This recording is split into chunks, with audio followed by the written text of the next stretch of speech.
The story starts with a hooded figure hiding on top of a castle roof waiting for all the lights to shut off so he can enter the area and kill his target. But before he could jump in, he senses someone behind him and looks back to find a black-haired young boy standing on top of one of the towers staring at him from afar. An immediate chill runs down the hooded man, who thinks that this boy must be another hitman just like him. But on a closer look, he realizes that this boy is none other than the legendary silent assassin known for his overpowered abilities. The hooded man realizes that there is no hope for an escape and he must fight his way through this, so he immediately runs to get a better angle and throws a bunch of sharpened metal spikes at the silent assassin. Unfortunately for him though, the assassin is too quick and dodges the attack effortlessly before running straight at the hooded man. The man pulls out his dagger and tries to end it in a single thrust. But the black-haired boy manages to block and deflect the attack with his own dagger in the blink of an eye. They go back and forth on the rooftop before their boy expertly disarms his opponent. The hitman is not going to go down so easy, though, as he again throws a bunch of spikes, which the assassin dodges. But this creates an opening for the hooded man to strike. Unfortunately for him, the black-haired boy already thought this through and slips past the attack, appearing behind him. The hooded hitman starts getting desperate as he realizes that the power difference between them is enormous and tries to throw everything he's got at the younger assassin. The boy, however, stays calm, deflecting and blocking every single slash and strike that the hitman threw at him, even blocking his secret hidden shoe blade. With that, the hitman is left without any tricks in his bag, while the assassin simply stabs him in the arm before breaking his legs, leaving him on the ground. The hitman can't believe how effortlessly the boy handled him, but accepts his defeat as a sword falls from the sky, ending his pain forever. With his competition out of the way, the assassin enters the room of his target, who is sleeping on the bed without any clue of the danger he is in. He strengthens his resolve once more and brings up his dagger to stab the target, completing his mission. Just a little while back, this deadly assassin was a normal, lonely teenager named Akira from Japan who went to high school and preferred spending his time by himself, reading mangas on his phone. Most of his classmates never cared about him. But one fateful day, a sudden tear in their reality happens, and him, alongside all of his classmates, gets transported to a completely different world in the middle of a court. They all get scared, wondering whether it is a dream or some kind of a prank, when an old mage arrives through a door, claiming that the royal majesty would like to have a word with them. None of them understand what the hell is happening, while some think that this is some kind of a costume party. But soon the king enters the room with the princess and welcomes them to the new world, where they have been called by a special magic ritual. The king immediately gets down to business, claiming that he is the ruler of the biggest human kingdom, which is currently under the threat of an attack from the demons. He claims that only a hero from another world possesses the true power to defeat the demon lord once, and for all otherwise they all will be doomed for death and destruction. The mage then moves forward, claiming that they need to find who the hero is, and instructs everyone to move forward and place their hands on the magic crystal one by one. One of the excited boys goes ahead first, placing his hands on the crystal only to reveal his status, which turns out to be nothing but an animal trainer. He seems disappointed, but the mage tells him not to worry since he still has the stats far beyond the reach of any normal person. One by one, the students learn their status, as some become mages, some knights, and some become healers. Akira notices something odd, though, as everyone seems to have the starting stats of 180. Whereas his stats as an assassin are 10 times that at 1800. Finally, the next boy, named Sato, moves towards the crystal ball and is revealed to be the hero among them all, with starting stats of a 1000. The old mage congratulates him, claiming that the starting stats of every single person is sealed at maximum 500. But since he is a hero, his stats are double that. This proves that something is wrong with Akira's stats, as his stats seem to be nearly twice that of the hero himself. Everyone cheers for Sato since he is the most popular guy in the class, while one of Akira's classmates pushes him to reveal his stats to everyone as well. Akira thinks about the situation that they are in, and considering that they know nothing about this world or how it operates, he feels like it's stupid to reveal such an abnormal number, and he should first get more information about it. With everyone's stats sorted and the hero revealed, the old mage claims that they will all be given weapons and other equipment according to their classes, and sends them off to their rooms for the night. While returning back to their rooms, he also notices a hidden camera, which means that these people are monitoring them, which is definitely fishy. So he decides to use his conceal presence ability to slip past them. Once in his room, he dresses up appropriately before going out on the balcony, soaking in the fact that he really is in another world. With that, he decides that he should soon start working on getting more information, and with a jump or two, he scales the wall to the top of the castle without breaking a sweat, He looks back at his own insane abilities. He suddenly notices an open window and sneaks his way into the work chamber of the king himself, who asks the princess whether everything is going according to the plan. The princess replies that the kids from the other world don't seem to have any idea about what's happening, and none of them have much magical abilities to be of any issue. The king tells her to keep an eye on them before focusing back on his work. With his conceal presence skill, Akira is basically invisible as he stands beside the king, wondering how easy he could kill this man right now, but decides against it. The next morning, Akira sits down on the breakfast table with the rest of his classmates who seem to have no worries at all, while Sato, the popular good guy, stands up and gives a cringe about how they all are much stronger than they were in their own world, so they should all focus on helping the people of this world with their abilities and fight against the demon lords just as the king instructed. Everyone in the class echo their agreement with a stupid plan, while Akira contemplates whether he should reveal what he has discovered, since these idiots are assuming that the king and the princess are their allies. After breakfast, the students are all assembled in the training ground, where the Lord Commander of the Royal Army named Saren introduces himself and claims that since they are all newbies, he would be helping them train so that after a month they could go down a dungeon and actually test their abilities. Sato immediately rallies everyone, claiming that they will do their best, while Akira is still concealing himself and silently observing the circus from afar. He decides to go on his own to get some more information, but to his surprise, he gets followed by Saren, who hands over the class to his Lieutenant Gil. Akira wonders whether his conceal presence ability wore off or has a maximum duration to be active. But Saren simply smiles, claiming that he doesn't need to worry as his abilities seem to be working fine. He reveals that he himself is gifted with mystical eyesight, which allows him to see the difference in temperature. So basically, he is a walking thermal camera. Akira gets on edge and puts his hand on the blade, asking whether they are going to have any trouble, but calms him down, claiming that he has no intention of outing him to the king or the princess. Akira is still skeptical and asks whose side he is actually on, but Saren replies that it's much more complicated and can't be explained so easily. Realizing that he is not lying, Akira lowers his guard slightly and mentions that he wants to visit the library to gain as much information as possible. When Saren asks what level is his conceal ability, Akira reveals that it's already maxed out, which is pretty crazy. But the rest of his abilities are only level 1, and he has no idea how to increase it. Smiles, claiming that he can help him with that, since he will not get what he wants from the library anyways. Akira wonders how much to trust him, but he can't deny the fact that the thought of getting stronger isn't exciting. He controls his emotions and asks Saren how exactly does he get back home, but Saren replies that even he has no clue about that. But he knows that Akira needs to grow as strong as possible, since he can only find a way to get back home if he stays alive. Akira claims that he doesn't like taking help for free, so Saren replies that to pay him back, Akira can tell him more about his own world. This seems to do the job as Akira shakes hands with Saren, the first person in this world he decides to trust. Soon he starts learning about other races in this world like the Beast People and the Elves, who have their own separate continents. He also continues to train his physical and mental abilities, claiming that training is the only way to level up his skills and get better, while his class also trains separately under the tutelage of guilds. One evening he goes to meet with Saren as he finds a book, which he is sure is written by the Lord Commander. Saren grabs the book and smiles, claiming that it is indeed a plan to overthrow the king written by him and disguised as a cookbook. Saren reveals that the king is a broken man beyond repairs who is going to do something really crazy in order to change how the world operates, and Saren can't let it happen. At the same time, he is the commander of the royal knights who have a holy duty to protect the king. Akira understands his problem and reveals that he had the opportunity to kill the king the very night they were summoned here,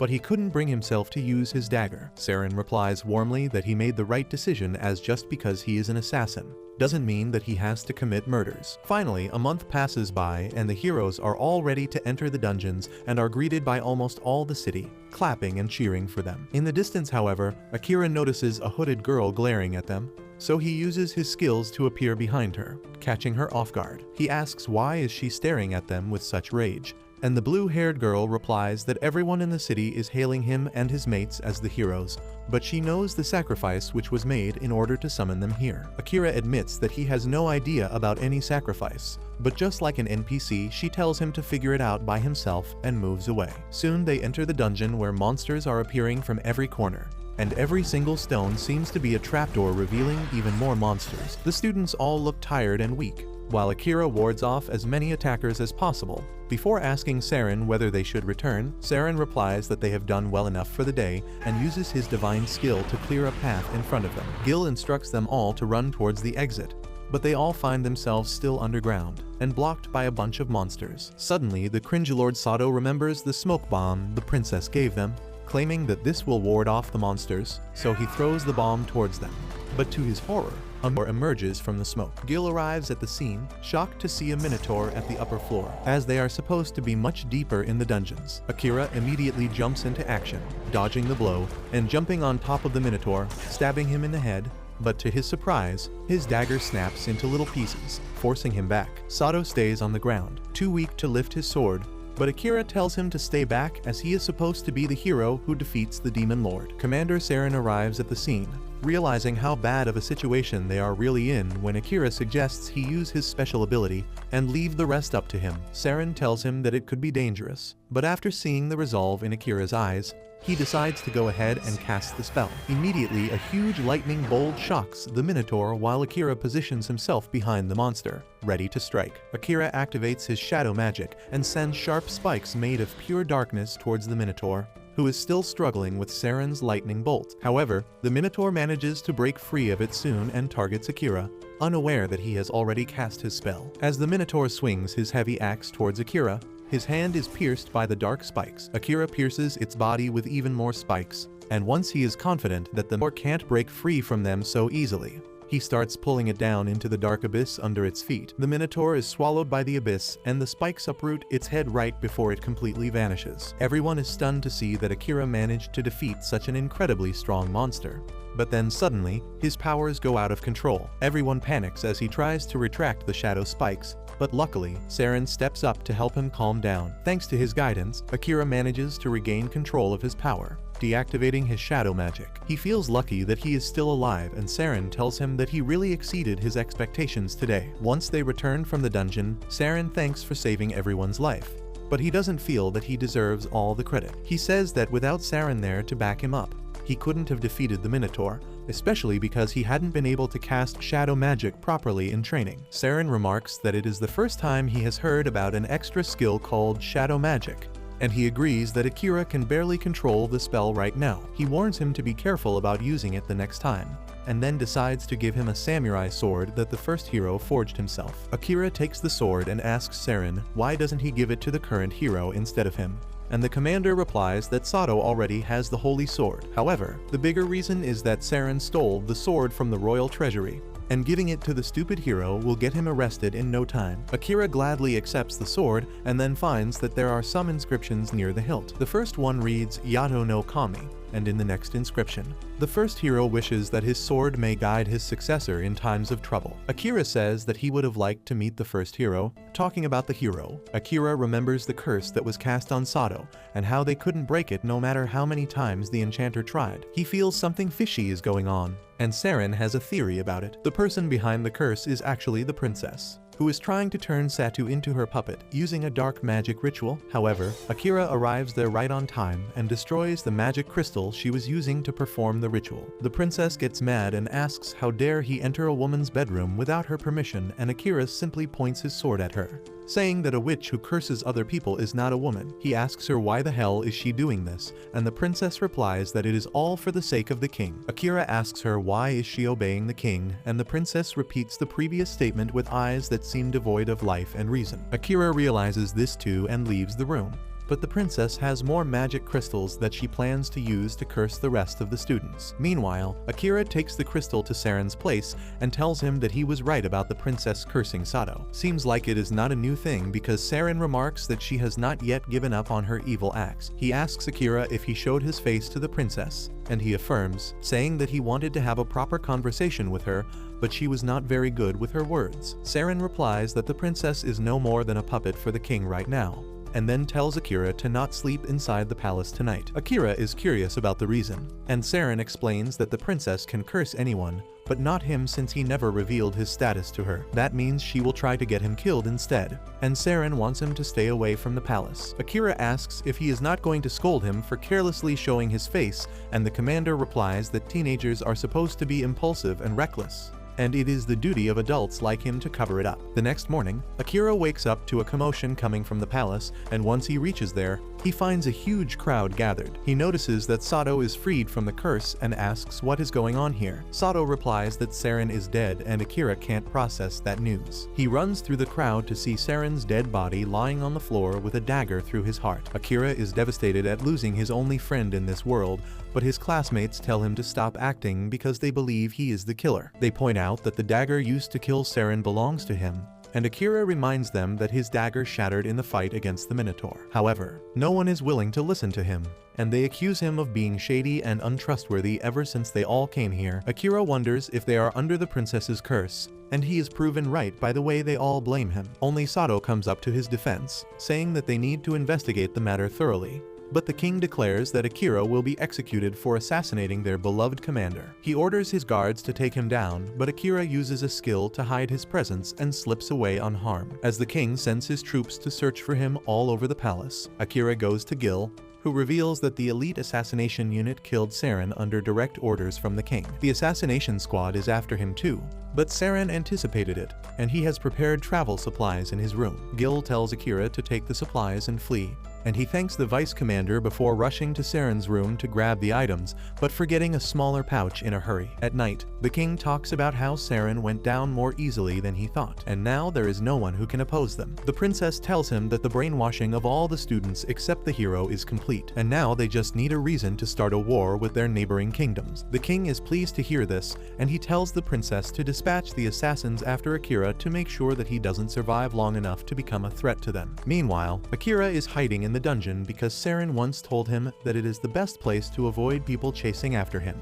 But the only thing it lacks is clean drinking water. The dungeon is also the best place to level up and improve one's skills, but most people don't do it because it is too dangerous. Saren had warned Akira that even his presence concealing skill won't protect him from high-level monsters who have incredibly sharp senses, but if he levels up enough, he will be able to erase his scent and even his body temperature to fool almost anyone. Following his words, Akira begins going deeper into the dungeon, fighting powerful monsters like flame hounds who explode upon dying. Akira remembers that Saren once told him about the special skill that everyone receives after reaching level 100 and how it makes them really stronger. Defeating the dungeon bosses is the quickest way to get more experience, but it is also a life or death battle that he cannot run away from once it starts. Akira is determined to grow strong quickly at all costs, and after defeating the flame hounds, he enters the boss room where a gigantic demon lion is waiting for him. The lion monster immediately starts attacking him and Akira dodges everything, but he doesn't notice that the monster's tail is a snake that can spit venom. As he is caught off guard by the venom,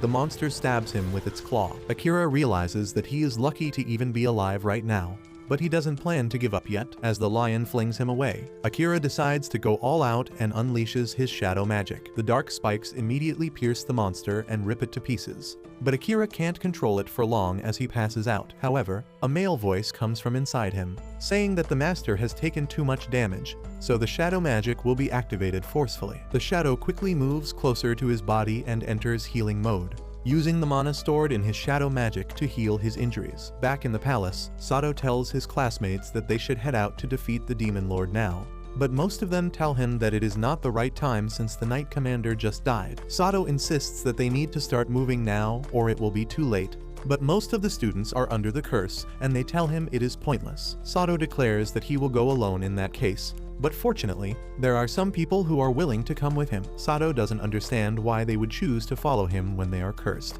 but they are confident that they have gotten over their curse. The enchanter says that she has been able to differentiate between cursed and normal people, and she is sure that everyone here is free from the curse. The tall swordsman Asahi takes credit for it, saying that he vaguely remembers cutting some strange crystals in an unknown room. He doesn't remember how he got there or how he found a samurai sword, But ever since then, few students were free from the curse. Turns out, it was Gil who made that happen. His skill suggestion is more powerful than any curse when it comes to making his target do just one simple action. He is glad that he could save at least a few students because that was Saren's last order. And now he can only wish them luck for their journey. Meanwhile, Asahi thinks that they need to team up with Akira as soon as possible because he was the only one who knew the truth when they were all cursed. He remembers the time from the real world when he found Akira working a part-time job at a railway crossing. Akira asked him to keep it a secret because he didn't want his classmates and little sister to find out about his job. And Asahi had no issue with that. As they started talking about their sisters, they learned that the girls were best friends, and that gave them a reason to be on good terms with each other. Back in the dungeon, Akira wakes up dreaming about the incident too, and he wonders if Asahi is safe. He suddenly notices that his body is feeling a lot better than it should and opens his status to find that his stats have gone up, and his HP is back to full. Not only that, his shadow magic skill has leveled up even though he used it only once, and he can't understand how all that is possible. However, he doesn't have time to think about it and decides to keep going deeper into the dungeon. He soon reaches the 75th floor of the dungeon, and a slime monster immediately attacks him. Akira is surprised to see a slime on lower floors and immediately slashes it. And surprisingly, a pretty elf falls out of the monster's remains. Akira is confused by it, and he decides to use the skill called World Eye that he never got the chance to use before. The moment he uses the skills, he sees a lot of horrifying things that almost make him throw up. But he cancels the skill before it can overload his mind with new information. Just then, the elf girl Amelia wakes up and Akira asks her if she is alright. She replies that she is fine, but Akira doesn't trust her, because he saw her status earlier and found that her HP had dropped to just 2% earlier. He also knows that Amelia has the World Eye skill too, and she has already used it on him. She calls him by his name and asks what this place is, and he tells her that it is a dungeon where he is trying to level up. He then starts lecturing her about how it is not good manners to spy on other people's status, but she suddenly collapses into his arms. Akira finds that she has a fever, and he brings her up to the 69th floor to recover. Amelia is startled as she wakes up, but Akira tells her to drink water so that she stays hydrated. He gives her porridge to eat after that, and she asks him why did he bring her all the way to the 69th floor from the 75th floor. Akira replies that this was the nearest floor with a water source, and then asks her to get some rest. She thanks him for saving her, and then reveals that she is a princess. But Akira doesn't really care about that. Soon after that, Amelia fully recovers and joins Akira on his journey as he reaches the 80th floor of the dungeon. She uses her gravity magic to assist him in battle, but he is not really happy with her following him into danger. Amelia tells him that she is going the same way, and then confidently declares that she is strong enough to look after herself. Akira has no choice but to take her along now, and soon, they enter the boss room where they find a terrifying dragon ready to kill any intruders. The dragon immediately breathes blue flames towards them, but they manage to dodge it. Akira hides his presence while Amelia presses the dragon down with her gravity magic, giving him the chance to attack. However, the dragon sees him coming despite his invisibility spell and hits him away. Amelia yells at Akira that the dragon is sensing him through his mana and asks him to blend it with the surrounding mana. Akira has not learned how to do that yet, so he decides to fight like he always has. He activates shadow magic and sends a single dark spike towards the dragon, scratching its face and forcing it to change trajectory. Using this chance, he stabs the dragon's eye with his sword, bringing it down. Amelia is really impressed with his reckless fighting method, but as she is about to ask the details about his powers, the dragon's body starts glowing, astonishing both of them. The dragon transforms into a giant blue cat, and neither Akira nor Amelia can understand how that is possible. Amelia uses her World Eye skill and finds that the cat is a shapeshifter, which is how he transformed into a dragon. It all makes sense to her now because a real dragon would have been much more durable than the cat. Akira is impressed by how easily Amelia can use her World Eye, and she asks him why is he not using it himself. He remembers how his brain almost split apart the last time he tried using the skill, and he believes it was because his level is too low to use it properly. However, Amelia believes that Akira is rejecting the skill, which is the reason he is having trouble with it. Just then, the black cat wakes up and starts talking. He is disappointed that he was defeated by a human and an elf even though he was transformed into a dragon just for fun. Akira is dumbfounded on hearing the monster cat talk, and he gets offended by his reaction. He tells him not to lump him with other low-level monsters that are driven purely by instinct,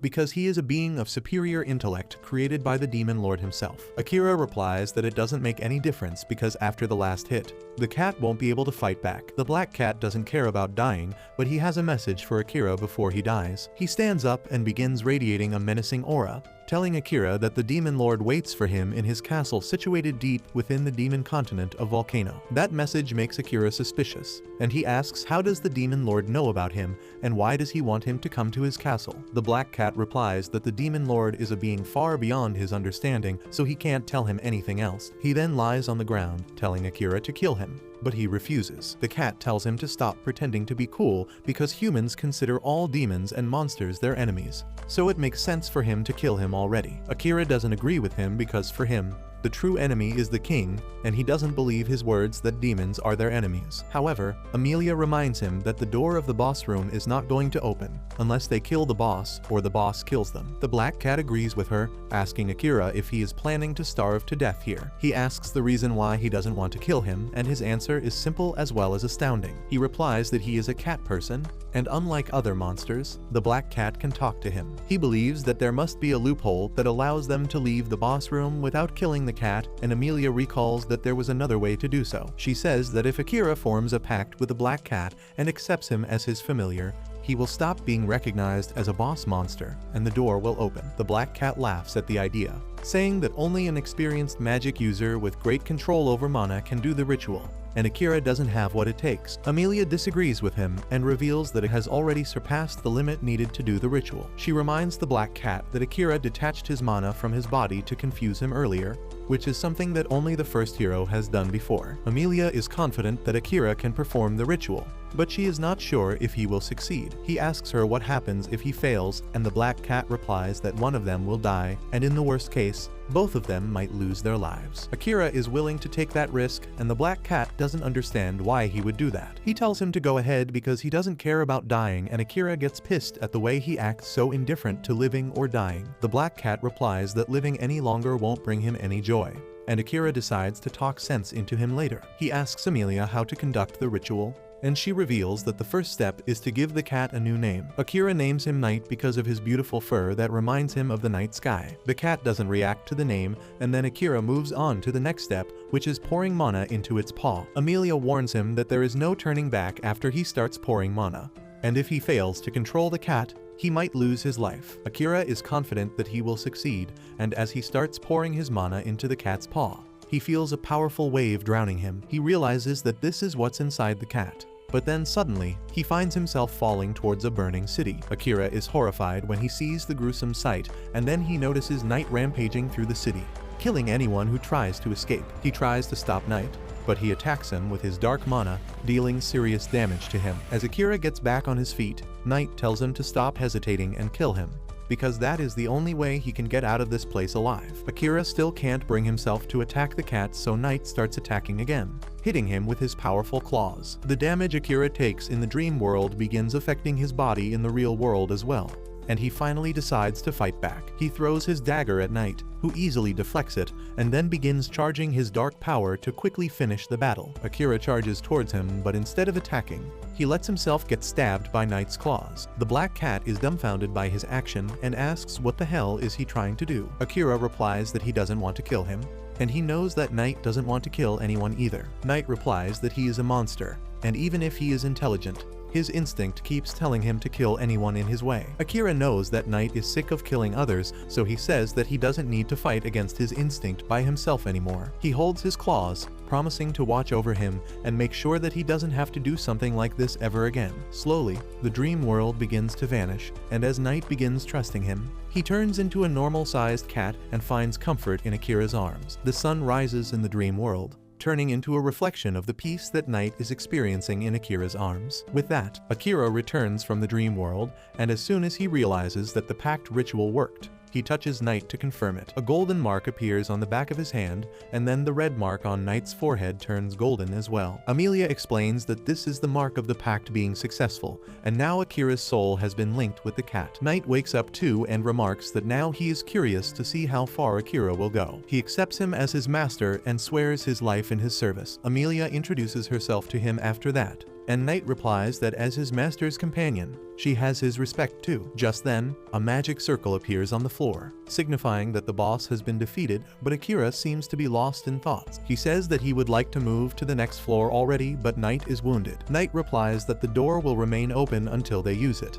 so there is no need to hurry. He decides to take some time to recover, and Amelia suggests that they use this time to know each other better. Knight immediately agrees with her, and Akira is low-key surprised by how quickly he changed his personality. On the other hand, Sato and his party reach the country founded by a hero who was summoned from Earth just like them, and they are awestruck when they see that the country looks exactly like historic Japan. Everything there feels familiar, and they start relaxing before discussing their future plan. Sato says that the first thing they need to worry about is their funds because they are 1 month away from being broke and homeless. One guy recommends becoming an adventurer because that is the best job for them, and Sato agrees. He then moves on to the next topic, which is information gathering. He suggests they find someone who knows a lot about this world and also search books with valuable information. Another boy sighs, hoping there is a book that can tell how to go back to Earth. But Sato believes that defeating the Demon Lord is their best bet to do that. He thinks that only the king and the princess might know how to send them back. And even though they are twisted and evil,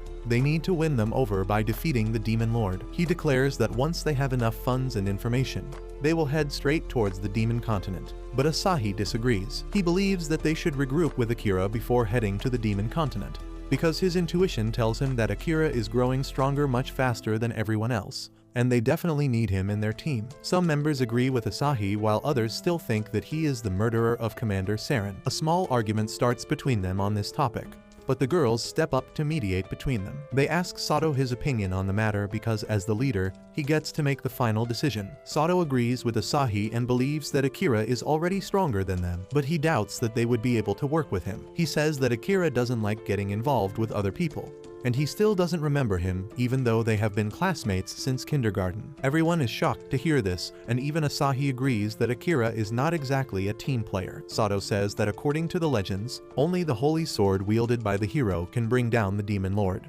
so he needs to become strong enough to do his job. He believes that even if they find Akira, he won't agree to work with them if they are too weak, which is why he decides to wait for him in this country while all of them work hard to increase their strength. On the other hand, Amelia is telling Akira and Knight about her past. She was driven out of her country by her own sister, and her men were hellbent on killing her. They cornered her near a cliff, and she used her gravity magic to fall into the river below that swept her away to safety. However, she was wounded and tired, and a black slime took advantage of her weakness to swallow her whole. The next thing she knew was that she was in the dungeon and Akira had just rescued her. Akira pities her on hearing the story, but Knight finds some loopholes. He remarks that slimes don't eat people, and even if one had eaten Amelia, she would have been digested by the time she was rescued. She doesn't understand it either, but she is grateful to the slime that brought her to Akira. Akira tells her that she should go back and try to sort things out with her sister, but Amelia has already given up. She feels that she can't confront her sister, but Akira says that things will work out somehow because they are family. He says that he has a sister too, and even though she is cheeky all the time,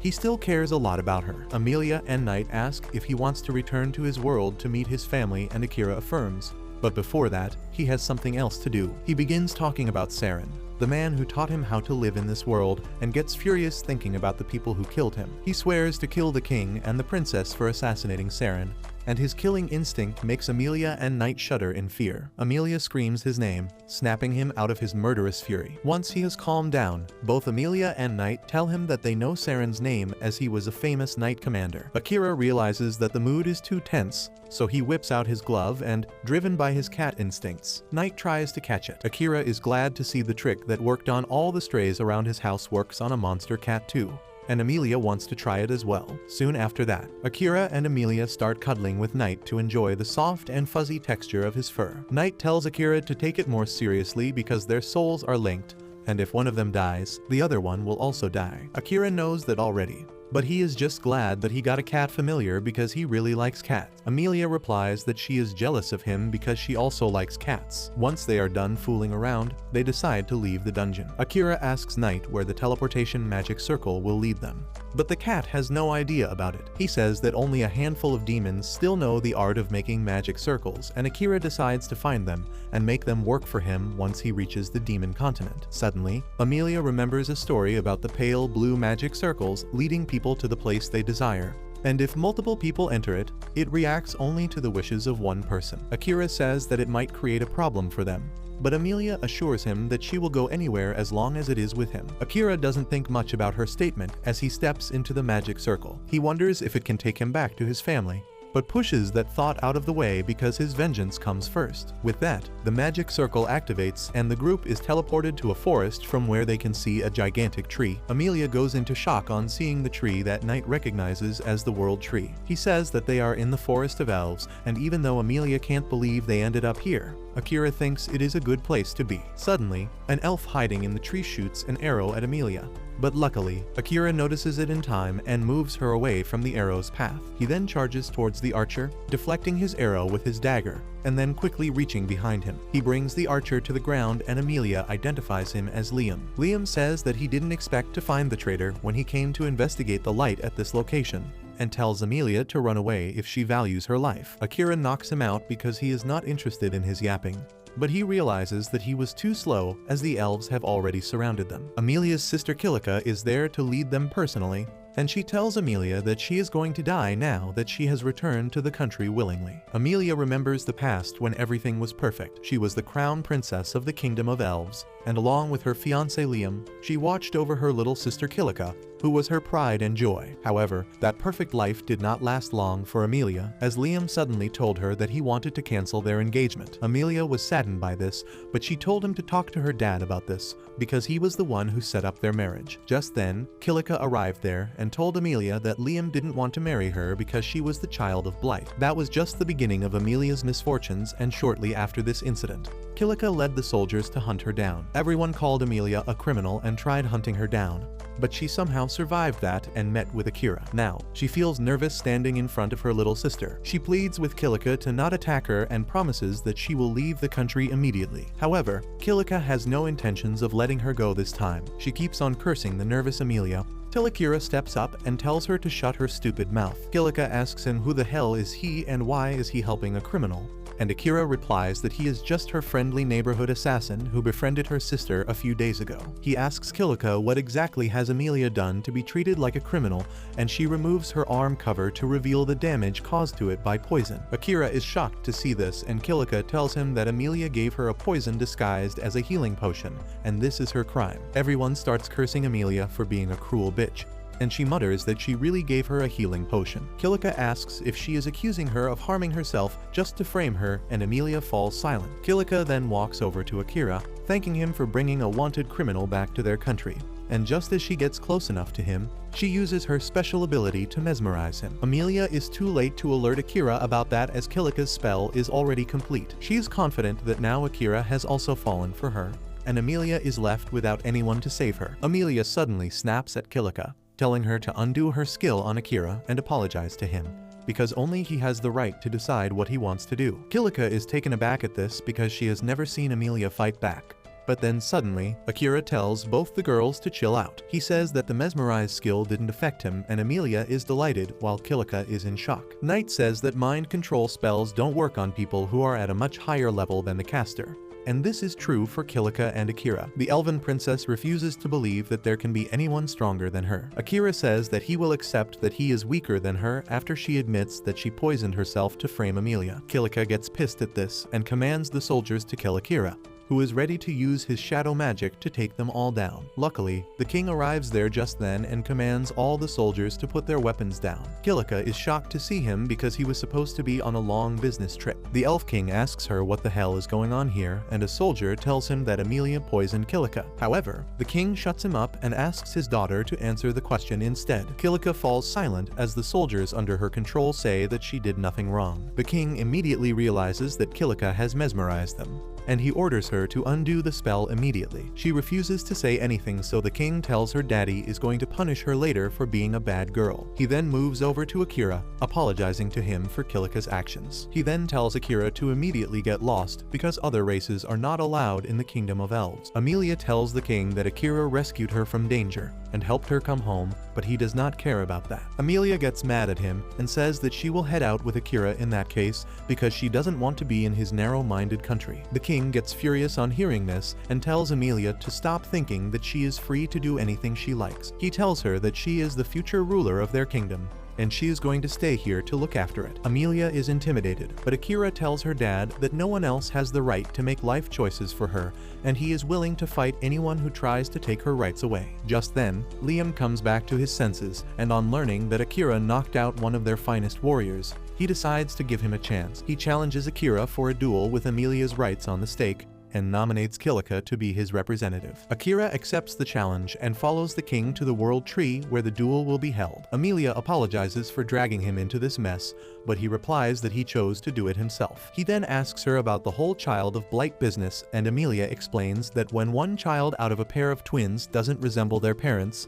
it is called the child of blight, who will bring great misfortune to their country. Akira is surprised that Amelia and Kilika are twins, but Knight is more curious about the child of blight story, which was proven to be just a myth many years ago. Amelia confirms that, but she knows that many people still use that term for her because she doesn't look like her parents at all. Soon, they reach the World Tree and Akira decides not to conceal his presence because he wants to score a fair victory. Amelia tells him to be careful because Kilika is the most skillful elven swordsman. Akira remarks that she seems to hold her cunning sister in high regards despite everything she has done, and Amelia replies that she has seen the effort she put in her training. As the duel starts, Akira doesn't even unsheath his sword, and when Kilika tells him to take his sword out, he tells her that he doesn't want to accidentally kill her. Kilika thinks that she is going to win easily and regain her father's trust, but Akira doesn't even pay her any attention. Instead, he thanks Amelia for getting angry on his behalf earlier, and she starts blushing. With that, the king signals the start of the duel and Kilika charges at Akira instantly. She begins swinging her sword at him precisely,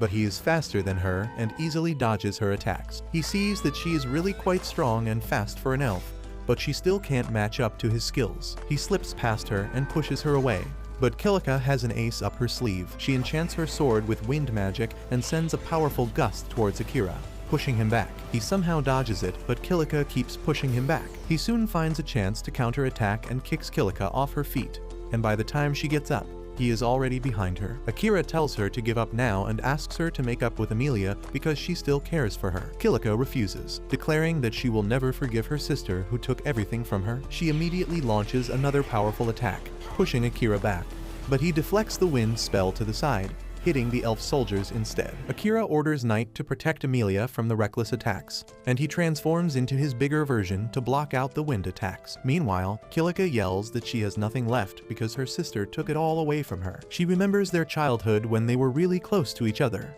But once it was discovered that Amelia was a spirit medium who could bend the world to her will if her power awakened, everyone started treating her differently. They stopped paying attention to Kilika, and that made her snap. Now, she wants to take everything back from Amelia, who is really worried about her. Just then, Liam arrives there with a wrapped item, asking Amelia to save Kilika with it. The wrapped item turns out to be a branch of the holy tree, and using its power, Amelia frees everyone from Kilika's brainwashing. Seeing that she has no one under her control now, Kilika loses her mind, and she uses her full power to attack Akira, who realizes that if he dodges, Amelia will get hit. He uses shadow magic to counter Kilika's wind attack, but then realizes that he is much stronger and his attack will devour Kilika whole at this rate. In the heat of the moment, he decides to pull the shadow magic towards himself instead. As the shadows surround him, Akira fears he will take damage, but to his surprise, his body gets covered by a dark aura instead. He doesn't understand what is happening, but charges ahead nevertheless, clashing with Kilika and knocking her out of the fight. Kilika is devastated that she has lost everything now,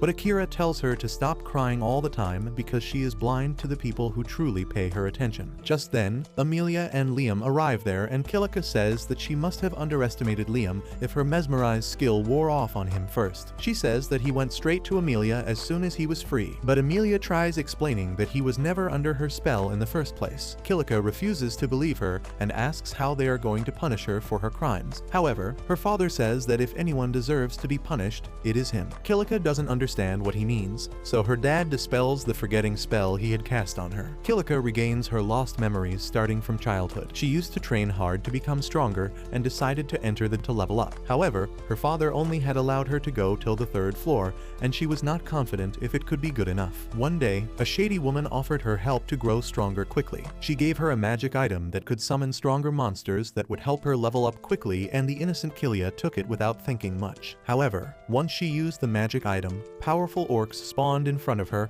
and she couldn't win against them despite her best efforts. She decided to run away instead, but when the orcs followed her out of the dungeon, she grew worried that her people would be in danger at this rate, so she decided to confront the orcs with all her might. Just as she was about to lose, Liam rushed to help her with the soldiers, but suddenly, a shrewd goblin jumped out of the bushes and pierced Liam's chest with its arm. As the shady woman laughed that her plan was successful, Kilika was devastated, and the king had to use his magic to make her forget it all. Luckily, Amelia was able to save the day by creating a magic to revive Liam and other dead soldiers. After that day, everyone tried to keep their distance from Kilika so that they wouldn't accidentally reveal the truth to her, and she thought that they didn't care about her because Amelia was a spirit medium. The king says that he wanted Kilika to win the duel against Akira and prove her worth as a royal, which would give her enough confidence to deal with the shock she would receive when he would return her memories. However, she couldn't win the fight, and he had to return her memories in a completely different manner. Liam suddenly kneels down in front of Kika,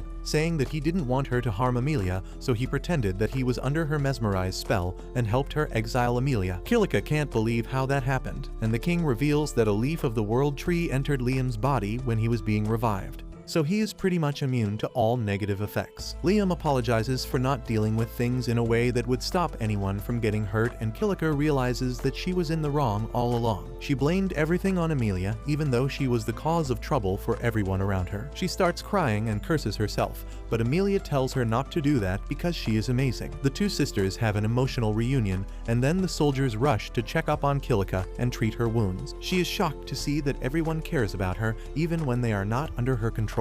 Later that night, the king throws a welcome party for Akira since he won the duel, and he agrees to let Amelia decide her future. She decides to go wherever Akira wants to go, and he reveals that he will go to the Beastman continent next because Knight told him it is the best place to continue his journey. After the party ends, Amelia calls Akira to a quiet place and asks him to say her name. He obliges, and she feels happy on him calling her name. She promises that she will never be apart from him, and Knight cringes out on seeing them act like kids. At the same time, Akira's classmates are on a ship. Sato apologizes to Asahi that they couldn't wait for Akira any longer, but he understands it because they would not have been able to become stronger there. That is why they are heading to the Beastman continent to hone their skills and get better weapons. Soon after that, it is time for Akira and Amelia to leave the Elf Kingdom, and everyone gathers to see them off. Amelia and Kilika have patched up their relationship, and Liam and Akira also tell each other to take care of their girls. The king then tells Akira that some soldiers will be accompanying him till their country's border because there have been a lot of kidnappings in that region lately. Amelia clings to Akira, saying that he is strong enough to protect her, but the king is not entirely convinced as he is really worried about his daughter. Kilika says that she will go to protect Amelia instead of the king, and Liam wants to join her. The rest of the soldiers also want to tag along, but Akira doesn't want any burden, so he refuses all of them. Soon, Akira and Amelia ride the carriage to the border while the soldiers keep watching around them. Akira asks Knight why was he acting so silent in front of the King of Elves, and he replies that most people don't like monsters, and he was staying silent so as not to cause trouble for Akira. Akira then asks him if acting too docile won't get him in trouble with the Demon King, and Knight affirms. He says that his senses are still linked to the Demon King, so he can see and hear everything. However, the Demon King doesn't control Knight's behavior and loyalty, and he declares that he is not going to betray Akira. Akira asks what will he do in case he has to fight with the Demon Lord, and Knight decides to not think about it right now. He says that the Demon Lord just wanted to see Akira,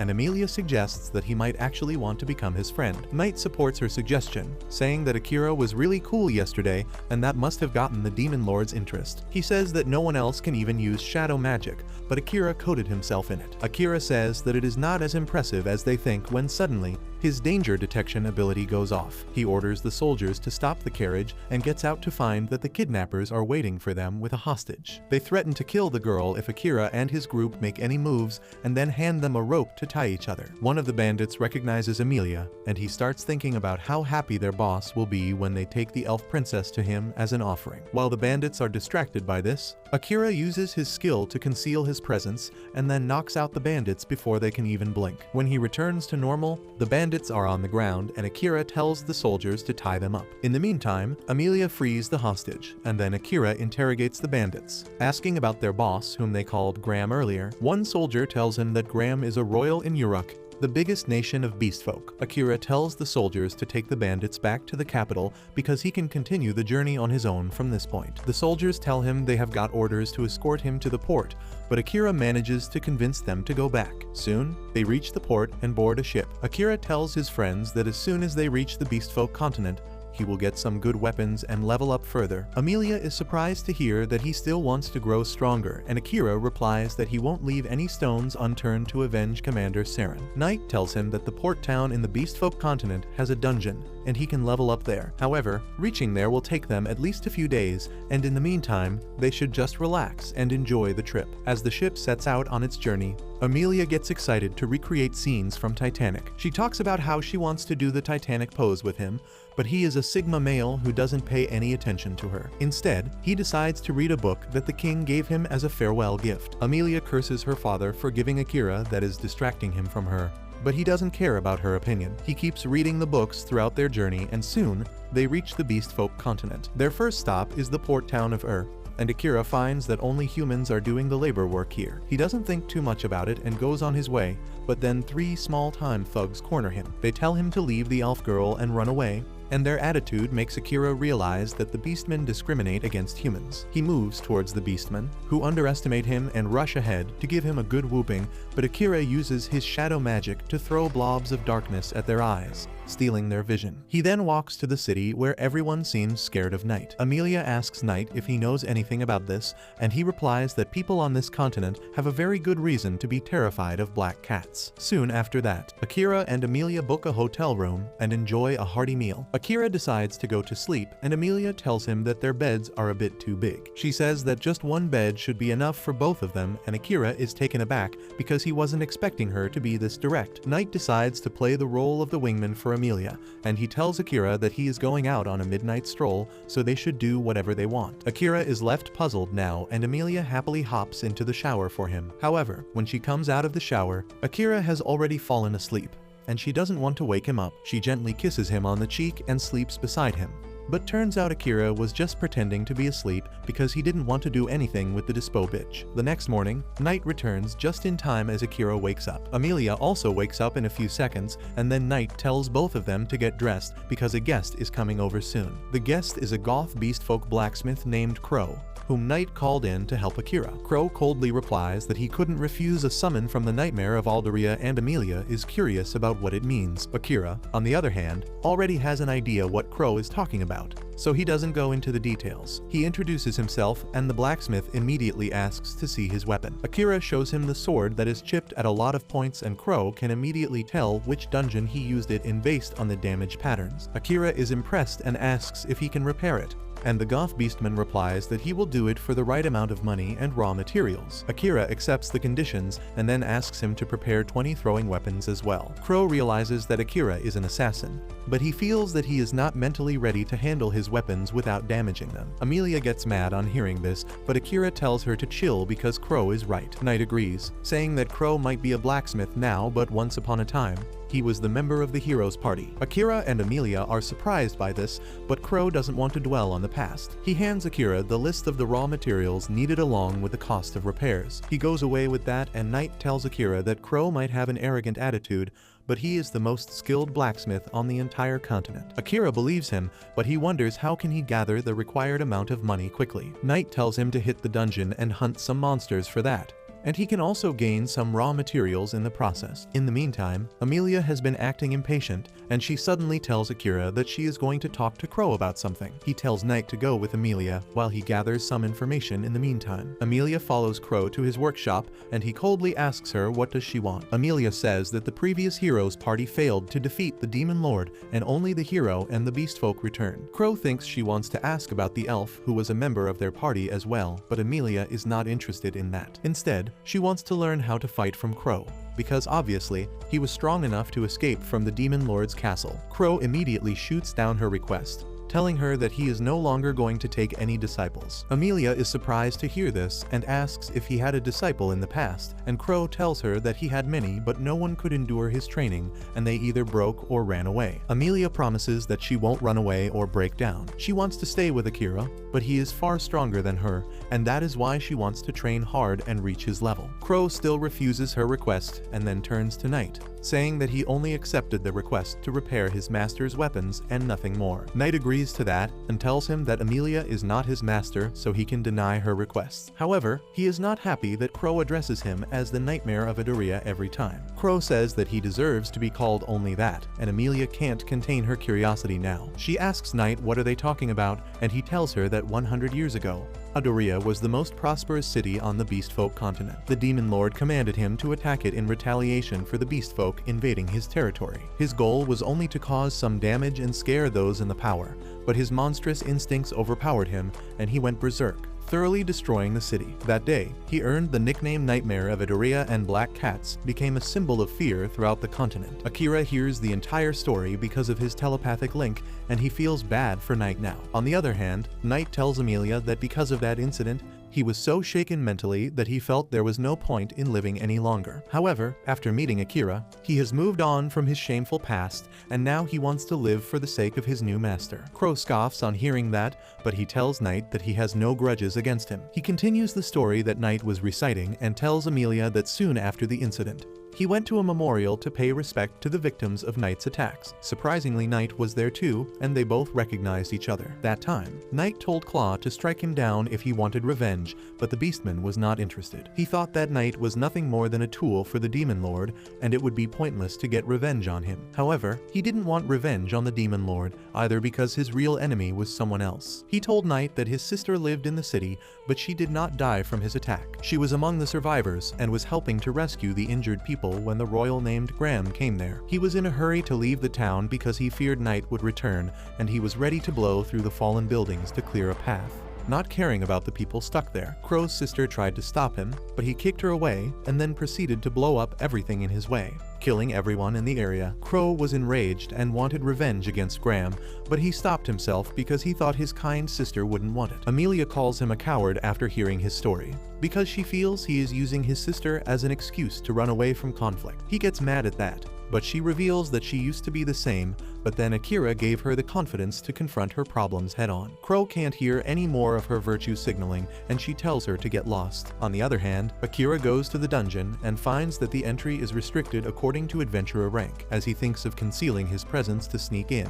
A monster outbreak takes place. Huge tendrils of energy break through the dungeon building and powerful monsters come out of the holes. The energy tendrils burn everyone in their way, and Amelia, who was just returning from Crow's place, uses her gravity magic to suppress them. She tells Knight to help the people, and he rushes to rescue as many people as he can. While Amelia is keeping the energy under control, a hooded boy comes there riding on a monster and says that her magic brings back some nice memories. Amelia recognizes him as the bastard who tricked Kilika into unleashing a group of orcs leading to the incident. The boy introduces himself as Aurum and tells Amelia that the Demon Lord has ordered him not to kill her because she has a unique magic. However, he is allowed to harm her just enough to keep her alive. He plays a weird flute and sends the energy tendril to surround her, and Amelia notices there are monsters waiting inside it. She is completely trapped now and realizes that there is no way to dodge Aurum's attack. On the other hand, Akira is busy fighting off monsters when Knight contacts him, telling him that Amelia has been kidnapped by a demon who took her into the dungeon. Akira immediately rushes to the dungeon, but there are too many monsters in the way, and the blue energy is blocking his way too. He picks up a sword from a dead guy's hand and begins hunting the monsters, but that method is not fast enough. Just then Knight comes there and apologizes because he wasn't able to protect Amelia, but Akira tells him it doesn't matter now.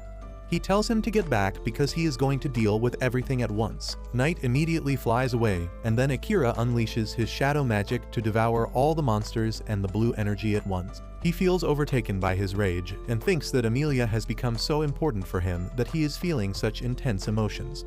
He swears that he will save her at all costs, but as he finishes devouring everything with his shadow magic, he falls unconscious after using too much energy. Knight was watching all this from the sky, and as soon as Akira collapses, he rushes to his side. He wonders how to help him when suddenly, he hears the voice of the system serving Akira. The voice says that Akira has used more mana than his body can handle, so healing shadow magic will be activated automatically to treat him. The shadows quickly cover Akira, and then his body starts glowing as the shadow magic uses stored mana to fix his body. Knight can only watch this in awe and surprise, unable to understand what just happened. After a day has passed, Akira wakes up with a jolt and asks Knight where is he right now. Knight reveals that he brought him to Crow's house after he passed out and seeing the setting sun.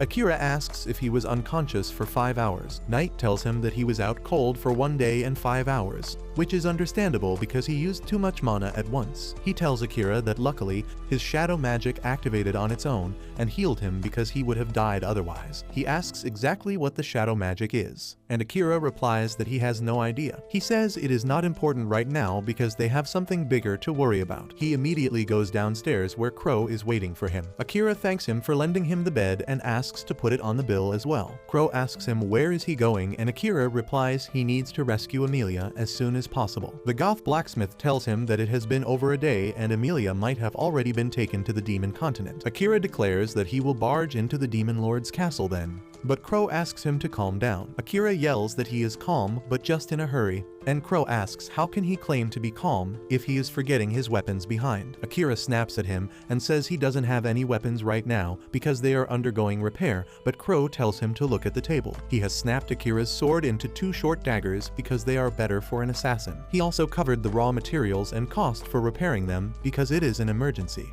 but asks Akira to pay him back as soon as he can. Akira checks out the daggers and thanks Crow, who has another gift for him. He tosses a ring to him, claiming that either the second or the third hero forged it. The ring has some words inscribed on it that read, "I will lead you everywhere." Crow is surprised that Akira can read it, and he replies that it is the language of his world. He asks what the ring does, and Crow tells him that it helps its wearer find what they seek. As soon as Akira hears this, he wears the ring and activates its powers. The ring emits a laser pointer that points towards the dungeon, and Crow tells Akira that he is lucky that the demons haven't taken Amelia to the demon realm. Akira immediately equips his gear and rushes to the dungeon, riding on Knight's back, who asks him not to be reckless like the last day again. Akira agrees, saying that he shouldn't have risked his life so impatiently because that meant Knight could have died along with him. Knight tells him that he isn't worried about himself, and he just doesn't want Akira to be hurt. Meanwhile, Amelia is in the dungeon, tired and injured. The demon named Aurum talks to her cheerfully, saying that things are going really well right now. He reveals that demons have a spell to control monsters, but he was curious about how they affected humans and other species. He sends a flying centipede towards Amelia, saying that thanks to her, he found that his special spell can't control elves, but it can make them immobile. Amelia gathers her strength to ask him why is he keeping her in the dungeon. Aurum replies that only 2nd grade demons or higher can use teleportation magic, but unfortunately, he is just a 3rd grade demon who can't do that. That is why he is waiting for his boss to come here and take them to the demon continent using his teleportation spell. He doesn't know when his boss will come, but he is not in a hurry either because he is enjoying talking with Amelia. He tells her to ask anything she wants to know and he will answer honestly. He is confident that even if Akira shows up before his boss and Amelia tells him everything, he won't be able to beat him. However, he assures her that she won't be harmed in the process because he needs to take her to the demon lord in the best condition. At the same time, Akira is searching for Amelia, and the ring keeps pointing towards the dungeon. He decides to hurry when a hooded wizard comes there, asking him to grant her request. Akira remembers her as a stalker who was following them, and the moment the furry wizard asks him to take her along to rescue Amelia, he grabs her by the collar. He tells the girl to reveal how she knows about Amelia, and if he finds her dangerous, he will kill her on the spot. The girl tells him about her skill scent tracker, and how she used it to follow Amelia until she vanished into the dungeon. She also used the skill to find that Akira was heading towards the dungeon, and now she wants to help him. Knight can verify that the girl is not lying, so Akira drops her down and then asks her why she wants to come with him. The girl first introduces herself as Leah, the first princess of the beastfolk nation of Uruk. She got information that the demon lord was targeting Amelia, so she came here to inform her and Akira about it. However, she thought that Akira wouldn't believe a stranger without any proof, so she decided to just stalk him until the demons attacked yesterday. Akira still doesn't trust her fully, so he uses his world eye skill on her and finds that she is speaking the truth. He then asks her what her spirit barrier skill does, and Leah freaks out. She asks how he knows about her skills, but Akira tells her to just answer his question. She tells him that normal barriers can be applied to fixed spaces, but her spirit barrier can be applied to moving targets as well. Akira asks her if she can apply it on people too, and Leah affirms. She tells Akira that her ability will be really helpful to him. She then reveals that the demon lord is after Amelia's resurrection magic, and they can't let him have it. Akira is startled by this and immediately gets on Knight's back, telling Leah to hop on. Knight asks if he is sure that they can trust the girl, and Akira replies that they need her power to rescue Amelia, and they have no other choice right now. On the other hand, Amelia learns about the demon lord's plan as well, and she is quite surprised by it. She asks Aurum why would the demon lord want her resurrection magic when demons practically live forever, and they are super tough to kill. Aurum agrees with her because he doesn't see much point in the resurrection magic. He claims it can't be used if the target has been dead for a long period of time, and it has a long cooldown on top of that. Amelia asks how does he know so much about it, and Aurum tells her that he just knows it. He tells her that when Akira dies at his hands soon, she won't be able to save him with her resurrection spell because she just used it on herself. He excitedly talks about how much Amelia will cry when she sees Akira die, and hopes that it is more than Kilika's tears when Liam died because of her. On the other hand, Akira is still on his way to the dungeon. He feels that he has seen Leah before when he was freshly summoned and asks her to tell him what she was doing there. Leah starts her backstory from the start, telling him that she used to be an ordinary village girl, but one day, a black slime appeared there and swallowed her family and her village. She is sure that someone had modified that slime with forbidden magic and released it in her village, and now she is on the mission to find them. Akira realizes that the slime that swallowed Amelia must have been the same when Leah reveals that she was the only survivor of her village. The royal family adopted her because of her rare skills, and she became a princess. She used her authority to study about the incident, and found that it had links to the country that had summoned Akira and others. She says that a lot of humans and beastmen had gone missing in recent years, and they were used as a sacrifice for the summoning ritual. Leah is sure that her missing family was among the sacrifices as well, and that is why she wanted to take a close look at the hero that was summoned by offering their lives. Akira tells her that he is also one of the guys summoned from the other world,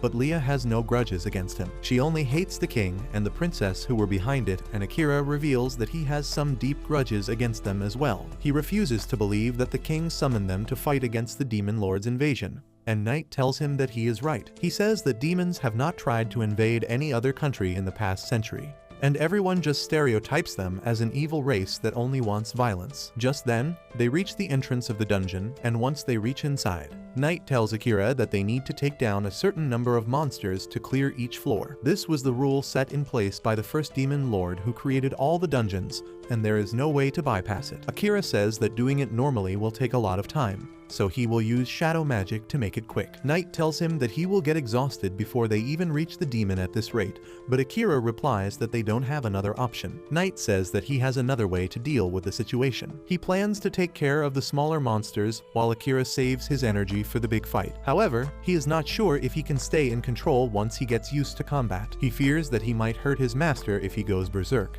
but Akira assures him that he will make sure that won't happen. He asks Knight to help him, and he immediately transforms into his three-headed form, wiping out the hordes of monsters with his fire breath while rushing through the dungeon corridors. He starts losing control and crashing against the walls. Akira tells him to control himself, and his voice reaches Knight, who feels like he is swimming in a vast ocean. He feels better after hearing Akira's voice and asks him to keep calling his name because that will help him stay in control. Akira thinks that is a bit sus, but he obliges and keeps talking to Knight so that he can stay in control of himself. As they rush down the dungeon, Akira asks Knight to tell him more about why other species hate the demons. Knight reveals that it is because of the first demon lord. He was a bit salty because other races pushed him to the barren continent and attacked their countries. That made him the symbol of ultimate evil, and people began believing that only the hero could stop someone as dangerous as him. Knight keeps wiping down the horde of monsters in front of him, while telling Akira that most demon lords haven't tried to attack humans,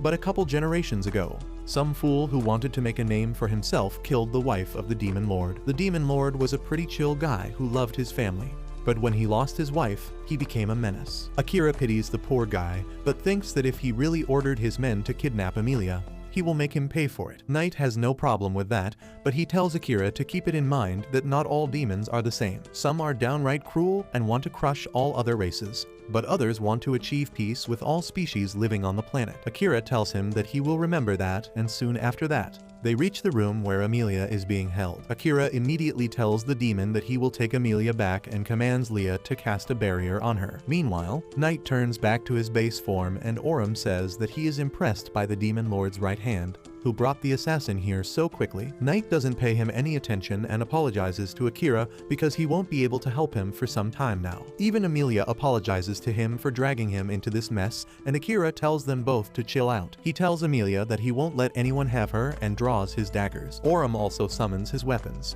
telling Akira that he will lose this battle and his life. Knight reminds him that the demon lord has ordered them to bring Akira to him, but Aurum replies that his only orders were to bring Emilia back alive. He was told to kill Akira if he tries to stop him, and Knight can't believe that the demon lord would change his mind like this. While they are busy talking, Akira suddenly sneaks behind Aurum and attacks him. The demon easily blocks his blow and then counterattacks by extending his spear and slashing his leg. Akira keeps attacking him ruthlessly, but none of his attacks get past Aurum's defense, who is treating the fight as a joke. He manages to injure Akira over and over again, but then decides to end the fight quickly because it is less fun than he thought. Akira says that he will be the one to end the fight and activates his shadow magic. The shadows go to the places where his blood was shed, and Akira uses a special skill to summon shadow beasts using his blood.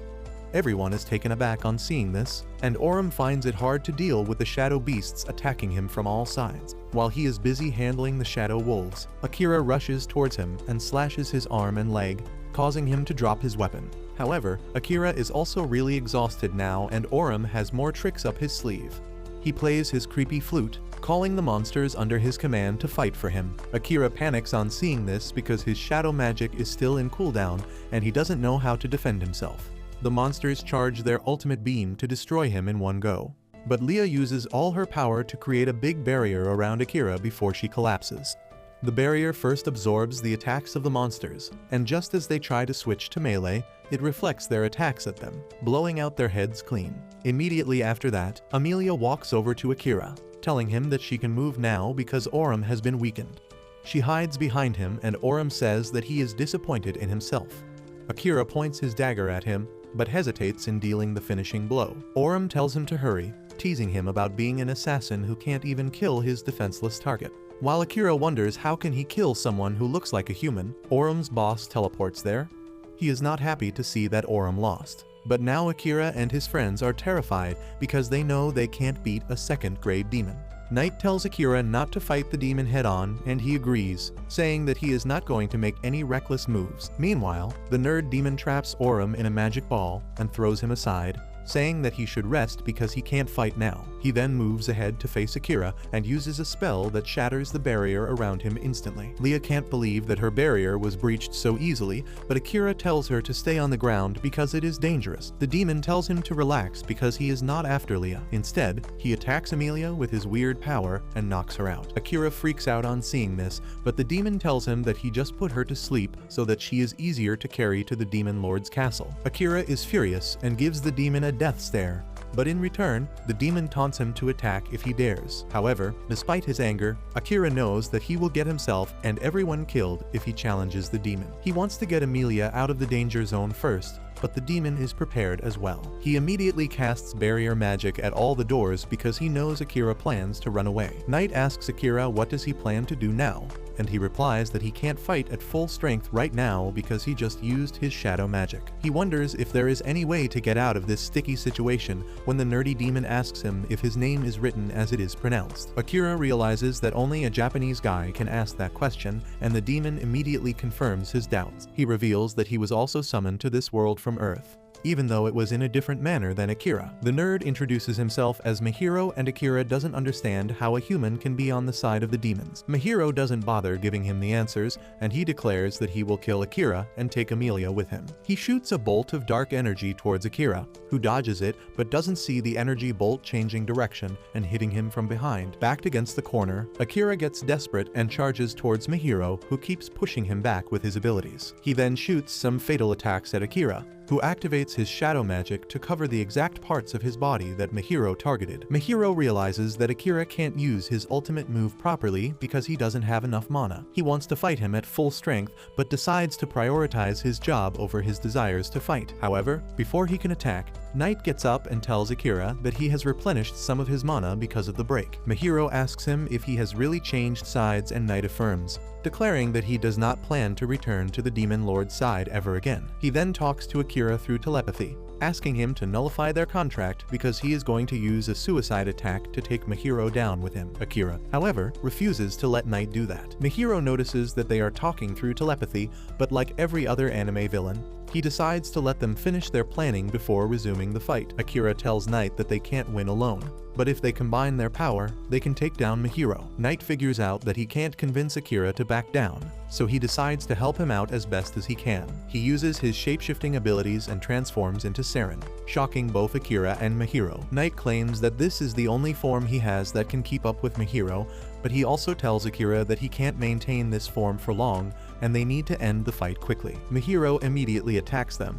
but they dodge, and then Knight uses Saren's abilities to summon a giant golden hammer. Mihiro uses a light element barrier to counter it, but Akira notices that because of all that light, the shadows are becoming bigger and darker. He gives Knight the command to attack, and he follows, but the golden hammer shatters on hitting the barrier. Mihiro then creates a magic circle in the air to shoot lightning bolts, and Akira dodges all of them before using shadow magic to coat his body. With his body enhanced by the shadow-clad form, he launches an attack on Mihiro, who starts facing difficulties dodging his attacks. Akira then destroys his magic circle, and Mihiro decides to get him in close combat. He manages to push Akira back, but then Knight joins the fight.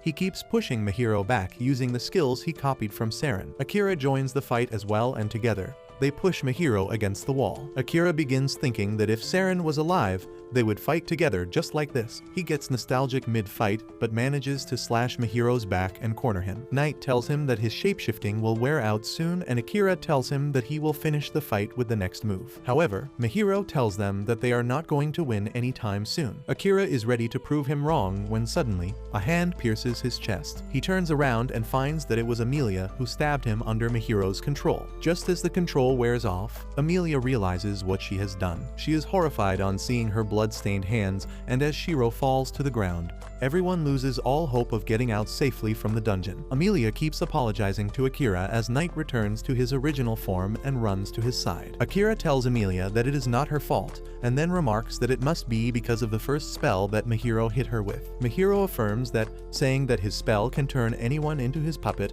and bring out their full strength. Akira struggles to stay conscious and declares that he cannot die yet. He swears that he will take Amelia to safety anyhow, but he grows closer to death with each word. Amelia and Knight scream out his name, but Akira takes his last breath and his eyes become cold and lifeless. However, the mysterious system gets active immediately and starts healing Akira's wounds using the white shadow magic. Mihiro decides to interrupt the healing, but his attack is blocked by the white shadow magic. Just as the healing is finished, Akira's body rises up on its own, and the system activates combat mode to take down Mihiro. No one understands what is happening, but Mihiro decides to finish the fight quickly. He attacks Akira with his magic blades, but Akira uses shadow magic to move faster than him and deals serious damage to him right away. Mihiro then shoots some magic blades at him, and Akira blocks them with shadow magic before tying the nerd demon with it. At this point, Mihiro realizes that someone is controlling Akira, and the system tells him to cancel the spell cast on Amelia and then retreat immediately. Mihiro refuses to listen to the warning and declares that there is no way a human can defeat him because demons are the strongest species. The system tells Mihiro that hard work is not always rewarded,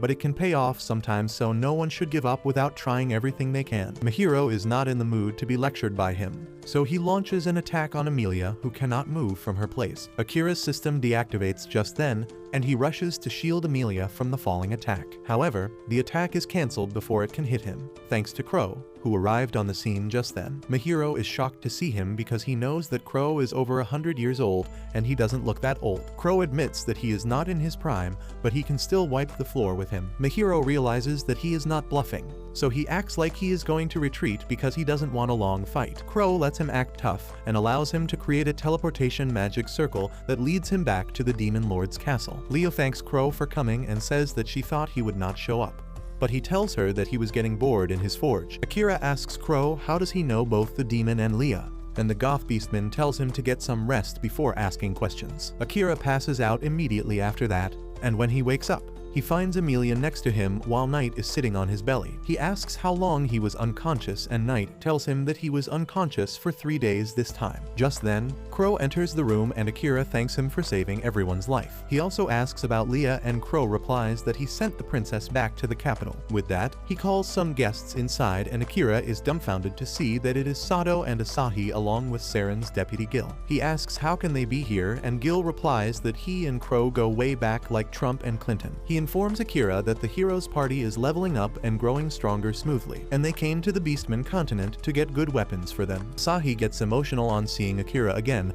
and says that he was waiting impatiently to meet him. Akira is still processing how they got over the brainwashing spell, and Sato explains that Gil used his skill to make Asahi cut through some crystals. That is how they got free from the brainwashing and were able to leave the capital. Sato thanks Akira for breaking his crystal and freeing him from the brainwashing. He is upset that Akira left the capital without telling anyone, and says that he should have at least talked to him after realizing that he was in his senses. Akira tells him that the timing was not right that time, but he thinks that Sato has got the leadership skills to make everyone feel connected to him. After that, they call a meeting and Akira asks Gil if it is fine for him to be away from the capital, and he replies that the king fired him and disbanded their night order because it was a nuisance to his plans. Asahi picks the conversation immediately after Gil stops and asks Akira to join them so that they can take down the Demon Lord together. Knight refuses on his behalf, saying that he is the only partner Akira needs. Asahi tells him to shut up and Knight gets offended because he is treating him like a cat. Akira asks both of them to calm down and then asks Sato what is his plan for the future. Sato replies that he wants to defeat the Demon Lord and Knight laughs at the idea. One girl from Sato's group gets mad at Knight for acting so tough all the time. Akira asks Knight to give them some privacy because he needs to talk to his friends, and the black cat runs into the city. Akira then asks his friends why do they want to defeat the Demon Lord, and they tell him that it will give them a chance to bargain with the king who summoned them here. They think that if they can bargain with the king to send them back, and for that, they need Akira's help since he is the strongest one among them. Akira tells them that their plan won't work because they can't trust the king and the princess who use curses to control people. He almost tells them that they used human sacrifices to summon the heroes, but decides to keep this information secret for now. His friends ask him if he doesn't want to go back to their original world and Akira affirms, making Amelia sad about their future. However, Akira doesn't notice her and keeps telling his friends that second-grade demons can make teleportation circles, so stronger demons might be able to create magic circles that can take them home. He tells them that one day, he is going to visit the demon continent and catch some demons to answer his questions. But till then, he has got other plans. Asahi asks if they can help him with his plans, but Akira refuses, telling them that they are not strong enough. He says that teaming up with them will be a great setback to him because he will feel like he is babysitting them the entire time. He keeps talking about how his method is the most efficient way to reach home, but this upsets Amelia so much that she leaves the room. Akira notices her only now, and he decides to chase after her, and even Gil leaves to talk to Crow. Once Sato and others are left alone, they start sulking at Akira's behavior. The girls think he is getting overconfident and rude just because he is stronger than them, but the guys know that they need to prove their worth to Akira so that he can join their party. Meanwhile, Akira finds Amelia staring at the sea from a cliff, and he slowly approaches her. She tells him that she thought she had accepted the fact that he would leave her someday, but she can't imagine the day she would be without him. She tells him that when her hand pierced his body, she felt she would go crazy because of guilt. However, now she feels a little happy that she stabbed him. She says that once Akira returns to his world, he will forget about her, but now, he will always carry the scar that she gave him. She asks Akira if she is a terrible person for thinking like this, and he replies that he doesn't have the right words to answer her. He tells Emilia that she is really important to him, but she doesn't think that he will think the same once he gets back to his normal life. Akira takes her words seriously and pulls out his dagger, handing it to her. He tells her that in his world, couples put wedding rings on their ring finger to swear their life to each other. Emilia doesn't understand what he is doing till Akira makes a cut on his left ring finger. Confessing his love to her, he declares that he is willing to scar himself for her. And Emilia cries as she hugs him. She tells him that she loves him a lot more than he thinks, and Akira makes a cut around her ring finger as well, marking a promise to love each other till they die. Back in the house, Asahi and others wonder how they can convince Akira that they are worthy of tagging alongside him. One boy suddenly remembers a rumor he heard at the guild and explains that there is a festival going on in a nearby city right now, and they hold a competition there each year. Surprisingly, the winner of the tournament always disappears shortly after that, and there is a rumor that they are abducted and sold in the black market. Everyone has the same idea on hearing this. They believe that if they can crack the case and catch the culprit behind this, Akira will notice them, and then he will at least stop thinking of them as dead weight. The next morning, everyone goes to invite Akira and his group to join them to visit the festival. They just tell him that the girls wanted to visit the festival, so they decided to invite Emilia as well. Emilia just asks them if there will be food stalls, and when the girls affirm, she is more than happy to tag along. Once they reach the city, Emilia eagerly tells Akira that she thinks that the reward for the beauty contest must be food. She is excited to take part in it, and Akira starts smelling something fishy about the whole situation. Just then, they see a customer complaining to a receptionist about being racist. Akira decides to check out what is going on and finds that the girl is actually a demon, and she is upset because the beauty contest is not open for demons like her, while Akira is just shocked to see a demon acting so freely in the public.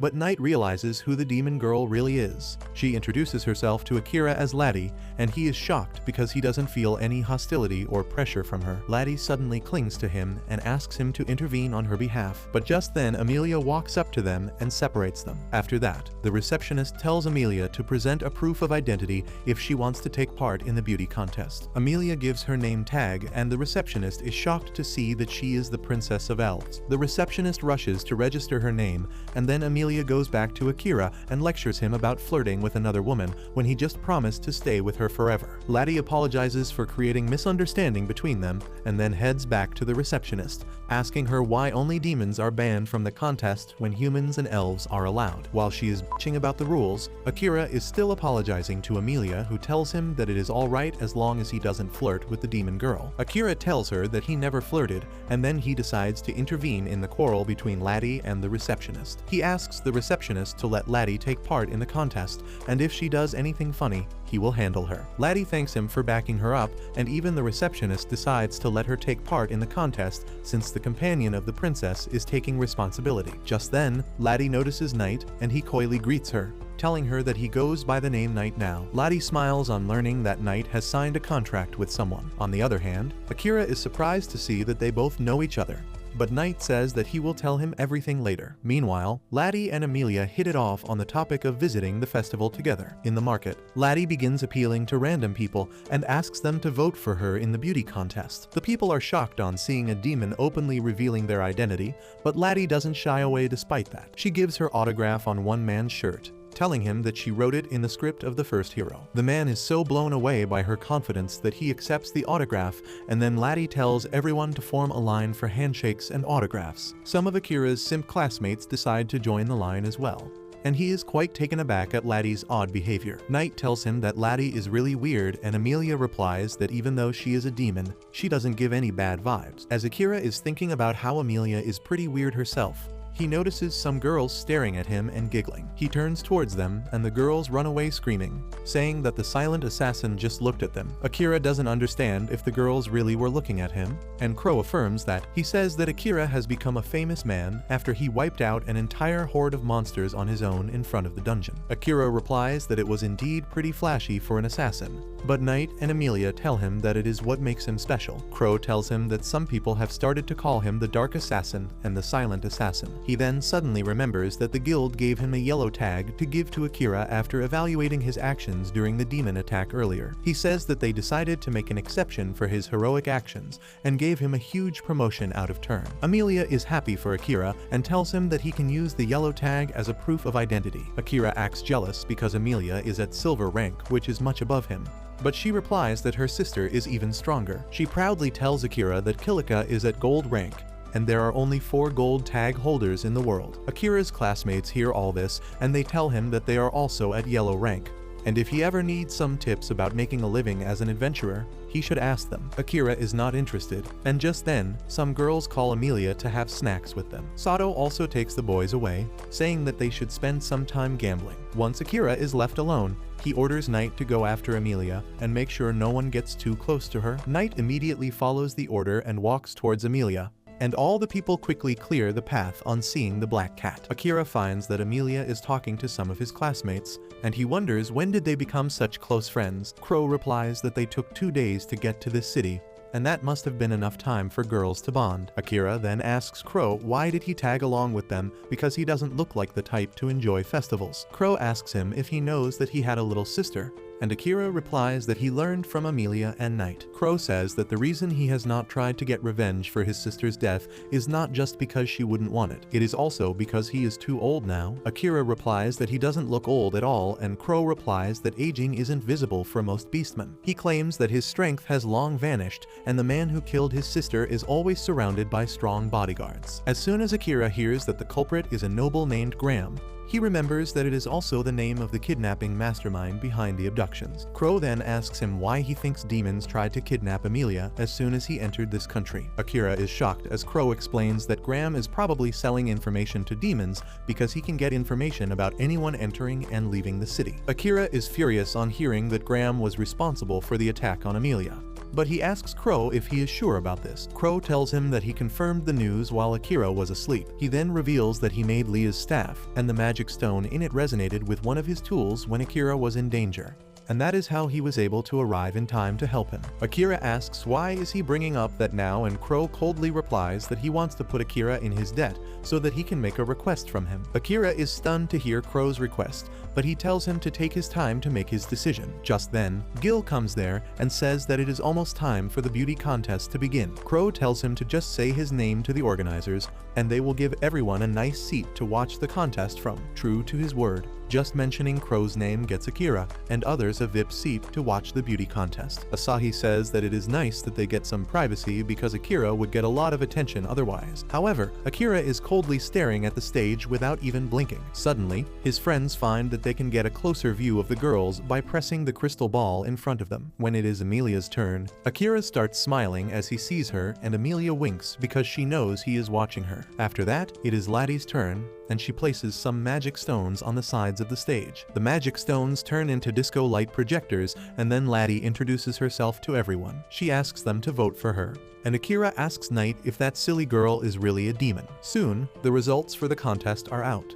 and it is a tie between Amelia and Laddie. After that, Laddie Loki becomes a member of Akira's group, and she talks about how she tried her best, but still couldn't beat the elf princess. Akira tells her that she should be proud that she tied up with Amelia, and Knight gets nervous on hearing this. Laddie eagerly asks Akira if he is interested in her now, but he clearly tells her that he is only interested in Amelia. Laddie is not discouraged by this and says that she will win the tournament next year.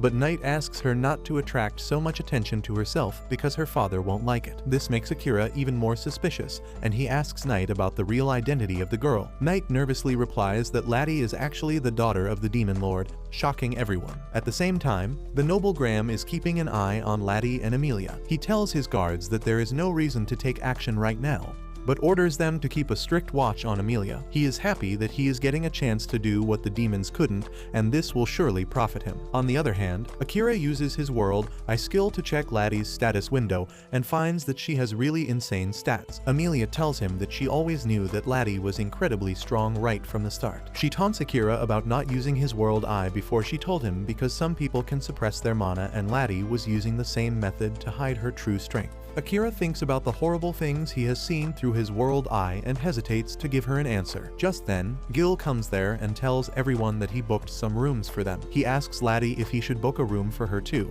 and she replies that she doesn't need it, and the humans would be more comfortable without her around. With that, she tells Amelia that they will meet again tomorrow to collect the reward, and everyone goes back to their rooms. There, Sato tells everyone that he entered the male beauty contest and won. Amelia asks him if the prize for the male division is also food, and Sato promises to give it all to her if the reward is indeed food-related. Just then, Asahi notices that Knight is not there, and Akira replies that he sent him on an errand. With that, the boys decide to hit the bath, and Amelia asks Akira to take a bath with her. He refuses because he cannot enter the women's bath, and then Crow reminds Akira of their talk from the afternoon. Akira decides to talk to him again, but Amelia gets jealous and pulls him towards herself, telling him that he needs to sleep because he has been awake for 2 nights straight. Akira tells her that he is alright, but Amelia forcefully takes him to the bedroom and uses magic to put him to sleep. She then storms outside to talk to Crow, and asks what ideas did he put in Akira's mind. Crow replies that they were just talking business, but Amelia declares that she won't let him force Akira into anything he doesn't want to do. Crow suddenly brings up the fight in the dungeon and asks why did Akira fail to finish the demon Aurum. Amelia replies that it is none of his business,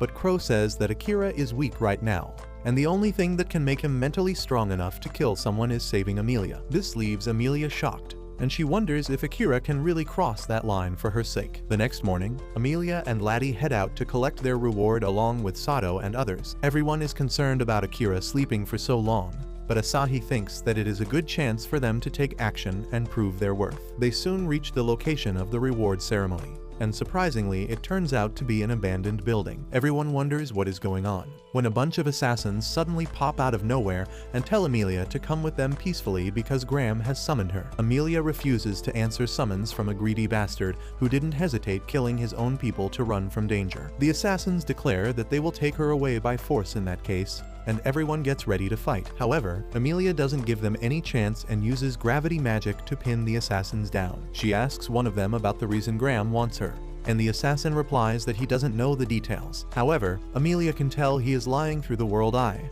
and she presses him even harder with her gravity spheres to get him to talk. The assassin reveals that the previous winners had their organs stolen and sold, and Amelia asks if that is what Graham plans to do with her too. However, before she can squish the assassins in her rage, Laddie hugs her from behind and asks her to stop. She says that they shouldn't kill the assassins even though they are bad guys, because even bad guys have a story. She stands in front of Amelia, declaring that she won't let her kill anyone in front of her. Coincidentally, Akira can watch the same thing because he is somehow linked to Amelia right now. He is happy that Laddie stopped Amelia from killing the assassins because he didn't want to see her kill anyone. Later that day, Akira talks with Gil, asking how does he know Crow.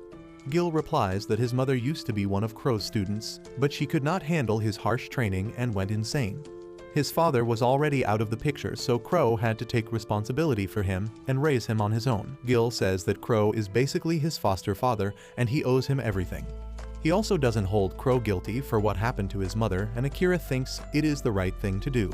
He remarks that Crow seems like a caring guy and Gil agrees, saying that he has helped a lot of people including Akira. He tells Akira that if he wants to pay him back for his kindness, he should hurry, because the goth furry doesn't have much time left. Just then, Knight, who has shapeshifted into a bird, flies in through the window and tells Akira that he found out some crucial pieces of information. He tells Akira that lackeys of the noble bastard Graham have planted security cameras all around the town, and they are being used to track the winners of the beauty pageant. He says that Amelia is being monitored because she won this time, and on hearing this, Akira feels that he might need to make up his mind about Crow's request much sooner than he hoped. Akira then tells Gil about the magic devices that record videos and asks him what are they called in this world. Gil replies that they call them cameras, which comes as a shock to Akira before Knight tells him that a previous hero gave them the concept and they replicated it with magic. Gil tells him that there are many other things that were brought over by the previous heroes, and the most notable example is the country of Yamato, where the food, architecture, and culture is the same as the homeland of a previous hero. Just then, Amelia and the rest of the group return from their short trip. Akira immediately invites all the important guys for a private meeting in the back room, and Asahi gets his hopes up, thinking that Akira is finally ready to join their team. Instead of answering him, Akira asks him and Sato if they invited him to this city because they knew about the kidnappings of the beauty contest winners. The shocked Sato asks how did he figure that out, and Akira replies that he asked his cat to investigate the matter. Asahi and Sato apologize for hiding the truth from him and explain that they wanted to prove their worth to him even though they failed to accomplish anything. Akira tells them that their intentions were good and he is satisfied on seeing that they were fully prepared to fight. Asahi asks if that means he will join their group, and Akira affirms, saying that they have the same goal, so he will help them. However, his priorities are different from the rest of the class. He declares that his first priority is to make sure that Graham never targets Amelia again, and Crow tells him that he needs to go to the Uruk City for that because Graham runs the Adventurer Guild there. Asahi offers to help Akira with that, but he refuses, saying that he wants to do it on his own. Crow tells Akira that if he can do what he asked for, he will guide him through the Demon Continent because he has been there once. Gil decides that while Akira is dealing with Graham, he and the heroes party will head to the border of the Demon Continent and wait for further updates. Gil pulls out a map and Asahi suggests a spot to meet up. Crow immediately rejects that, and Gil tells the curious Akira that Crow's mom lives there, which is why he doesn't want to go to that place. Akira gets even more curious about that because he heard that even Crow is an old guy now, so his mother should already be long gone. Gil decides to save the story for another time, and then Crow suggests another point to meet up. Once that is decided, everyone starts preparing for their journeys. While Akira is searching for books to read during the 5-day journey to the capital, Amelia meets with Crow and asks him to stop putting stress on her man. Crow tells her that he just wanted to talk business with him, and it is not his fault if Akira was a snowflake who got stressed out by that. Amelia ignores that statement and requests Crow to take her as his student. He reminds her that he already refused her once, but Amelia insists, telling him that there are people after her life, and she doesn't want Akira to compromise on his ideals to keep her safe. Crow is low-key impressed by her determination to become strong enough to not be a burden on Akira, and he decides to accept her as a student. Soon after that, Akira is ready to depart, and Gil hands him one bag that he forgot to take from Seren's room when he was escaping the kingdom. Asahi tells Akira that they will keep training and growing stronger as they wait for him, and they both tell each other not to die. With that, Akira leaves on the journey with Amelia and Crow.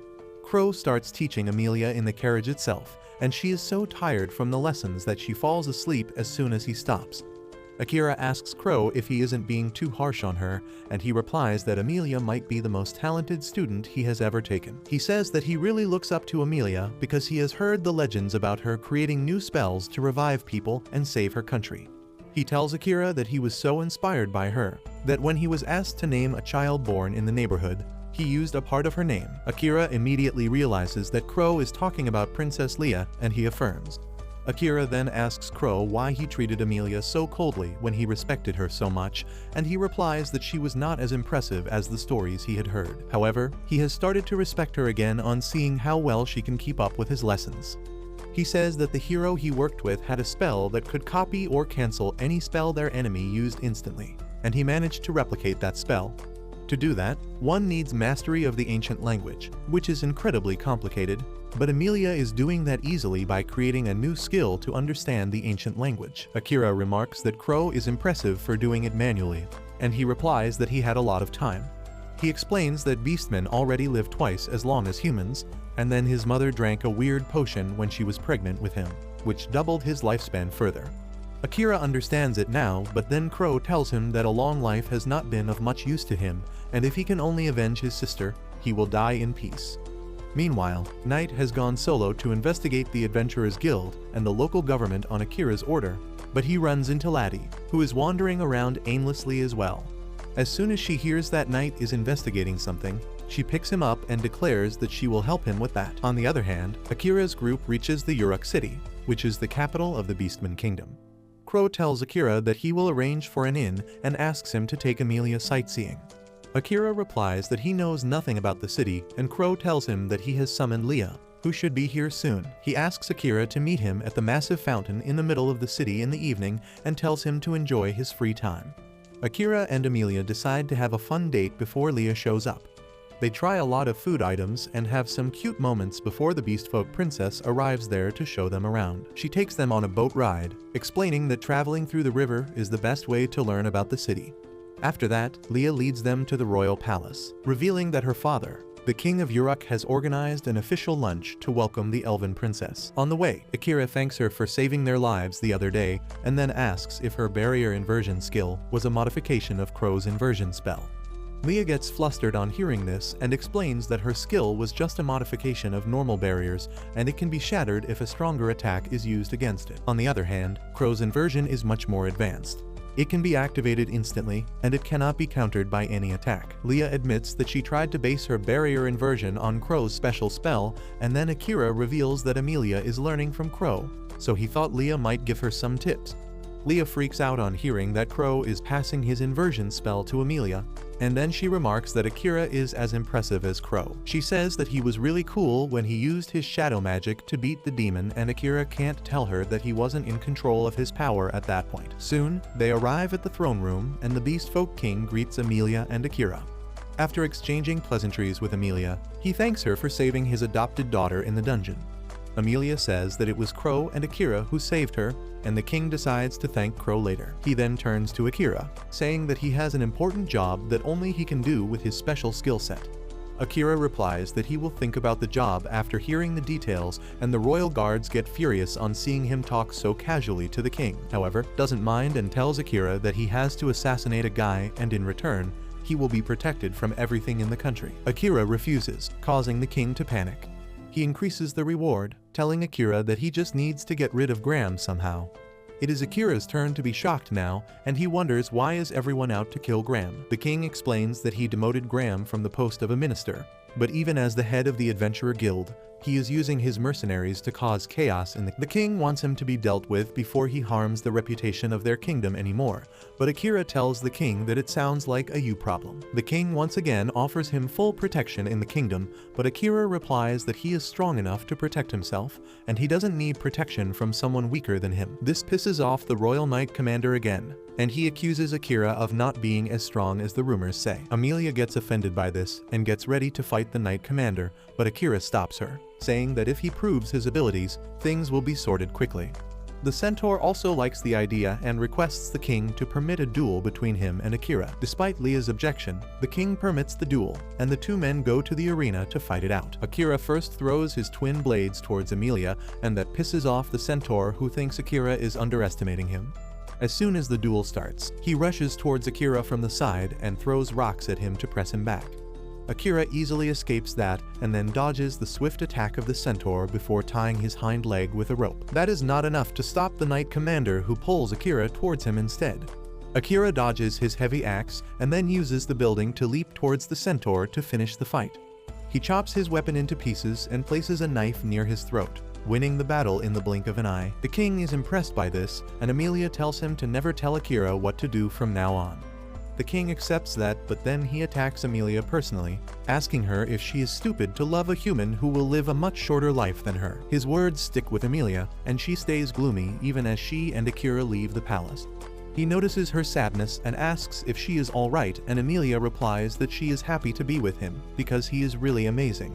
He thanks her for choosing to come with him over staying with her family, and she gets emotional on hearing that. She immediately hugs him, telling him that if he dies, she will die with him. After that, Akira reaches the luxury hotel that Crow has booked for free because the owner owes him a huge debt. Amelia tells him that they should roll around in the bed before dinner, but he refuses because he wants to read instead of having fun with her. Crow replies that he reminds him of another guy who had an insatiable hunger for knowledge, and he eventually came to be known as the Sage. Akira asks him more about that guy, and when Crow tells him that it was Saren, he is stunned. He reveals that he owes Saren a lot, and he will avenge him one day, and Crow tells him that he can do that quickly by taking up his request. Akira asks him what he means, and Crow reveals that the assassins the king used to kill Saren were actually sent by Graham. Hearing this is the biggest shock to Akira, and he starts seriously considering ending Graham's life with his own hands. Crow tells Akira that he already asked him to assassinate Graham earlier, and now he has many good reasons to do so. This makes Amelia mad, and she asks Crow to take back his request because it is insulting to Akira. Crow simply replies that the ball is in Akira's court now, and if he wants to refuse the request, he is free to do so. However, he makes it clear that he will guide Akira in the Demon Continent only if his request is fulfilled. Crow starts offering even more benefits of assassinating Graham, telling Akira that he will not take any fees or raw materials for repairing his weapons. On top of that, he will let him keep the guiding ring that points to the item he wants the most. And Akira doesn't even have to pay him back for saving their lives in the dungeon. Amelia rudely asks him to stop, but Akira signals her to not act as her lawyer. He tells her that she should not to be so worried about him, because this is his decision to make. Amelia is about to give him a lecture on why he should not kill, but Akira tells her that if Graham is really responsible for Saren's death, he will make sure to punish him. Also, he is targeting Amelia now, and killing him right now would be the best choice. After that, Crow tells Akira that he did not lie when he said that the king hired the assassins to kill from Graham. Amelia tells him that it doesn't matter, but Akira once again asks her to pipe down. Crow continues his report about Graham, saying that he is protected by a team of most powerful guards on the continent, and it is all thanks to some magic drugs. Those medicines roid up regular guards and make them as strong as demons while also taking away their free will. Crow says that Graham can create an army of brainwashed soldiers who are strong enough to fight demons at will, and that makes him really dangerous. Akira remarks that this is how the assassins must have killed Saren, and Crow agrees, saying that even Saren couldn't handle a group on the special boosters. Crow says that they need to finish Graham as soon as possible because the more they wait, the more dangerous he becomes. He says that Graham smuggles slaves and other items to demons in exchange for rare materials that can only be found on the demon continent. He uses those items to create the boosters and expand his army even further. Akira finally realizes how big of an issue Graham is,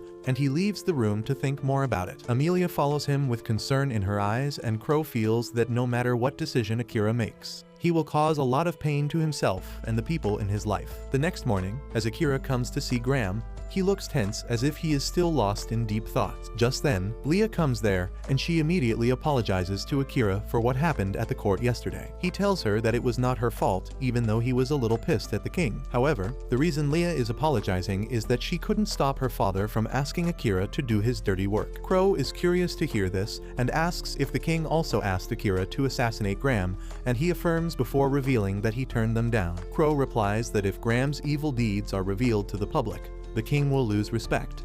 But if he tries to do it officially and fails, Graham's strength and reputation will increase. That is why he wanted a disposable pawn like Akira to kill Graham for him. Leah once again apologizes to both of them and says that her father even insulted Amelia. That is the only thing that makes Akira react, but Amelia tells him that it was something small that she doesn't even remember now. Leah begs them to give her a chance to apologize properly by showing them around the town, and on Crow's insistence, they accept her offer. Leah is glad to hear that, and she asks Crow to join them on the tour as well. As she guides Akira and Amelia through the hidden parts of the city, Leah thanks Crow for backing her up. Amelia notices something and asks Leah and Crow to go off on their own because she wants to spend some time with Akira. Crow understands that they need some privacy and says they will meet later. But once they go away, Akira asks Amelia why she did that. She replies that Leah is very obviously into Crow, so she was just trying to support her. Akira is shocked at this because of the age gap, but Amelia isn't bothered with that, because apparently age is just a number for beastmen. On top of that, she really wanted to have a private discussion with him. She takes him to a bridge and asks him to refuse Crow's request because they can go to the demon realm even without him. She repeats what Laddie told her about even villains having their own stories and how they don't deserve to die for that. At the same time, Laddie is still tagging along with Knight, who is on his recon mission. He can't believe that she is still not bored, and Laddie replies that she will do anything to stay away from her dad. Knight remarks that he had only heard that she didn't get along with her dad, but he didn't expect things to be so bad. Laddie complains that even if her dad is the demon lord, he doesn't get to bend the laws of the world. Knight asks her to elaborate, but Laddie forgets all about it as she sees an inn nearby. She gets curious about it and enters the inn even as Knight asks her to stop. Once inside, she orders some dry bread to snack on while she talks with a receptionist. He asks her if she is an adventurer trying to earn some money, and Laddie affirms,